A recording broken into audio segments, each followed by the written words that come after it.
మనకి ఇంద్రగణాలు ఎన్ని? 6. అవేంటి?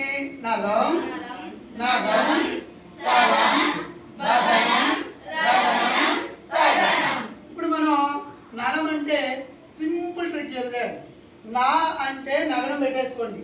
నగనానికి గుర్తులేంటి? నెక్స్ట్ లా అన్నాడు కదా, లా అంటే ఎప్పుడు కూడా మనం ఏం చేయాలా? లఘువు పెట్టుకోవాలి.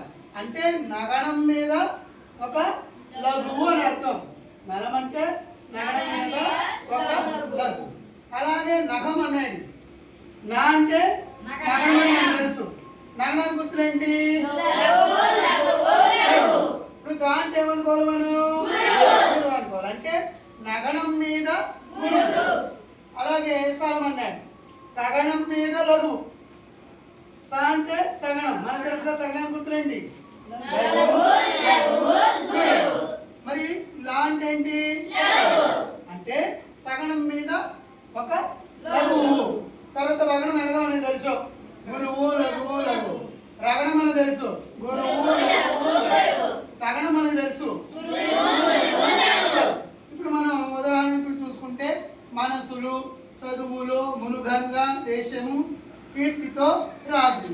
వీటిని మనం చూసుకుంటే కంపల్సరిగా మనం ఇవి చేయగలం.